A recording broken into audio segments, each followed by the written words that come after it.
Good evening. It is done. The season is over. Season 10 is in the books. And for one last time, see, they're applauding me. It's time for Picko's pit walk. However, for the last few years, you see me walk down this pit lane. I thought today, let's try something a little bit different. Not just because they're packing up, but it's time. But I just thought I'd leave them to themselves.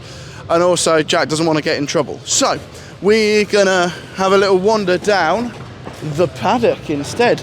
Ooh, lovely. In it. And we're also doing it the wrong way round because the bridge is over there to get back to the media centre. So we're going to walk this way instead. Right, we'll start with Envision. I spoke to Seb Boemi. He's really happy with his comeback drive today, especially on a track like this where you can't really overtake. He made about 13 positions or something. It's a really, really incredible race for Envision, and I'm happy to end it on a high because these guys really struggled in the mid-season. They had a fantastic start of the season, mid sort of trailed off, and then the last couple of races with Robin getting the double podiums, Seb getting third yesterday, fourth today. Genuinely fantastic from Envision. And yeah, it means that they finished sixth in the championship, unlike when they were eighth a couple of rounds ago. So, great job from them. Ooh, I don't know what to say. I really don't know what to say. It's very bittersweet for these guys. They are teams world champions, which is a fantastic effort for Jaguar. It's taken eight seasons of hard work, and it's absolutely fantastic for them. But there is it is extremely bittersweet because they did lose the Drivers' Championship, and both Nick and Mitch were very sort of despondent. They weren't. And I feel for them. I really feel for them.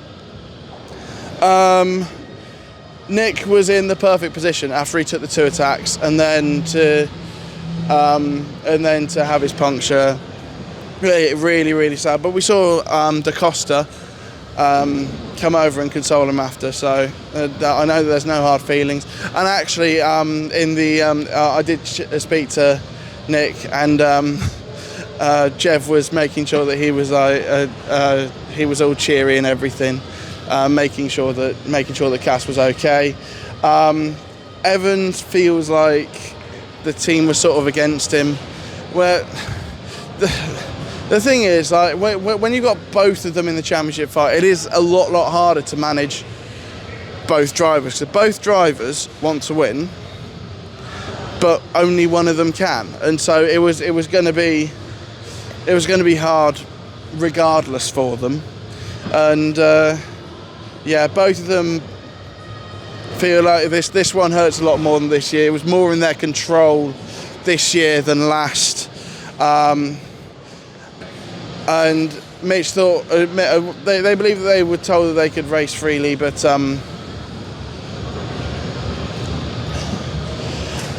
yeah, Mitch thinks that wasn't the case. Right, should we lighten up a bit? Should we talk about Andretti? I mean, I say lighten up, it's not really a huge lighten up. It's been a tough season for these guys. The Drivers' Champions with Jake Dennis from last year. Jake's had a really tough season, happy to see the back of it.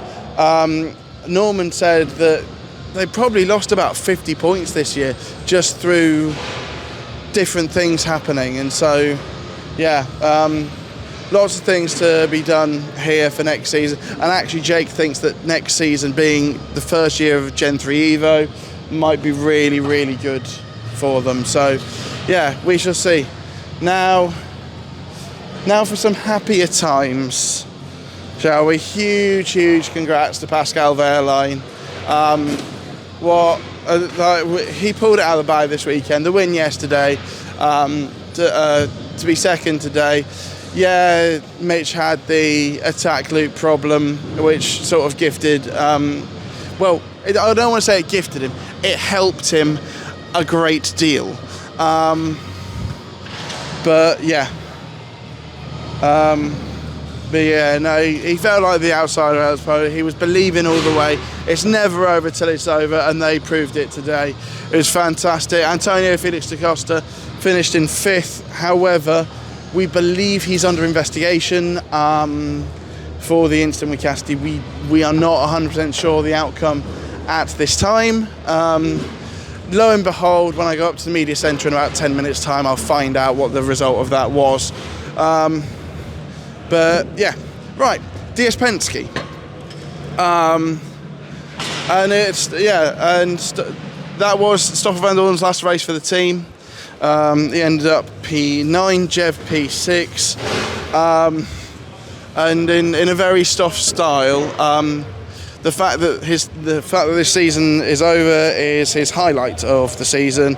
He moves on to pastures new. Jev was a solid 6, and like I say, he was making sure that Cassidy was keeping fairly chipper during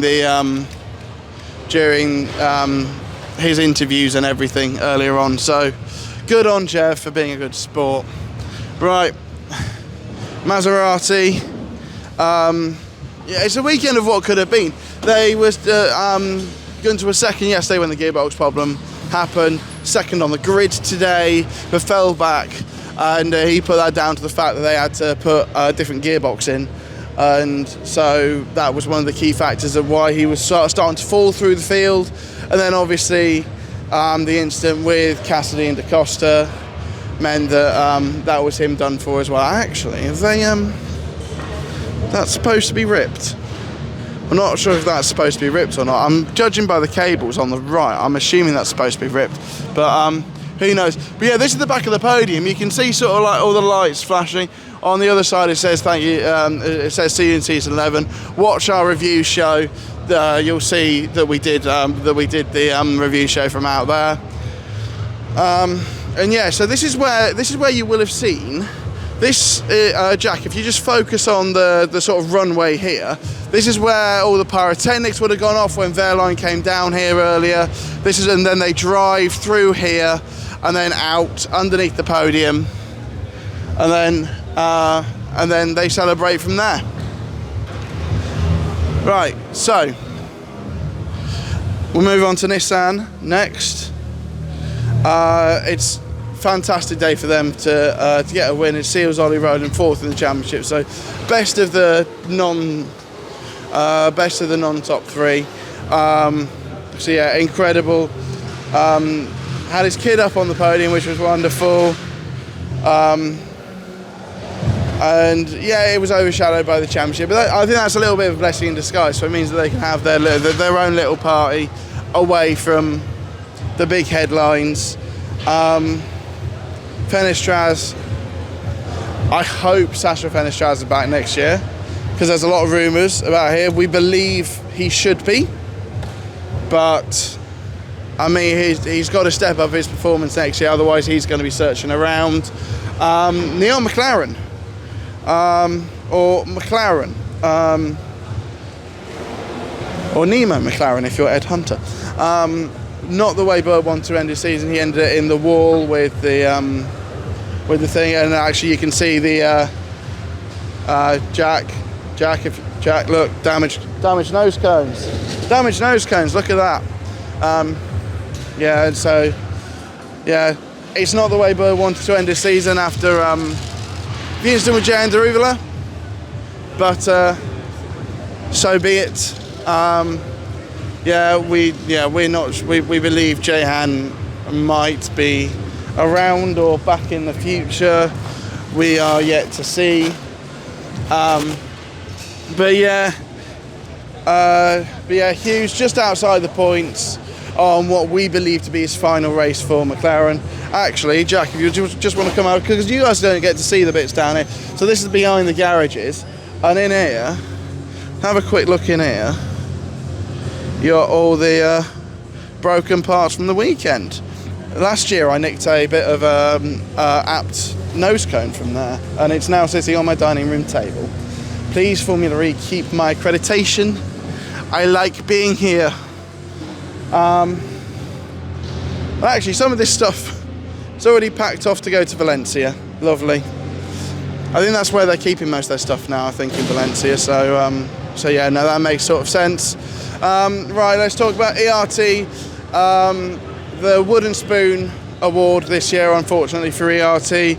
The thing is, this year's just been so ultra competitive, and it's meant that they just haven't been able to capitalise the way that they wanted to. So yeah, but we believe both Tictum and Setacam will be back next year. So hopefully with new hardware, they can get some performances out next season. Right, we'll move on to Mahindra. Mortara was involved in a first lap accident with Jake Dennis,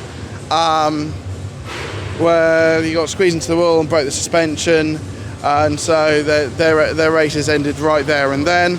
But he's very appreciative of how far this team have come this season, to come from basically rock bottom because we've got both Mahindra powertrains here at the end of the pit lane, at the start of the pit lane even. Admittedly, they're going to be... Actually, Mahindra stays exactly the same. It's just ERT and app that are switching next season in terms of the bottom sections. But they've shown promise, and that will build over the course of the off-season. And yeah, we'll see what happens when we get to Gen 3 Evo, because, yeah, they've actually looked pretty damn good. So we will end with Apt, and it's a double points finish for them. Lucas Di Grassi got a point, his third point of the year, for coming P10, and Nico Muller with P7. Good, lovely way to sign off his time with the team before he moves somewhere else down the pit lane. I'm not going to bother speculating, but also thank you Apt for the music, because honestly it's been banging. The Apt and Porsche, my god, the tunes have been so good this weekend. But alas, that is the pit lane. I mean, Hankook have got their tyres here, you got the FIA technical area over there, you got the official cars. They've already packed up the Formula E Gen 3 car that they take around the world, but you've also got the medical car and the safety car end up parking there overnight. But yeah, this is, and then you got the pit lane studio right at the end, and I'm assuming these little porter cabins. This is where Tom Brooks commentates. I've got no idea. If he's watching, tell us. But yeah, right. There we go. We've reached the end of another pit lane for another season. Yeah, I've loved being back this weekend. I've genuinely missed this so much. I want to be back in Valencia, we shall see.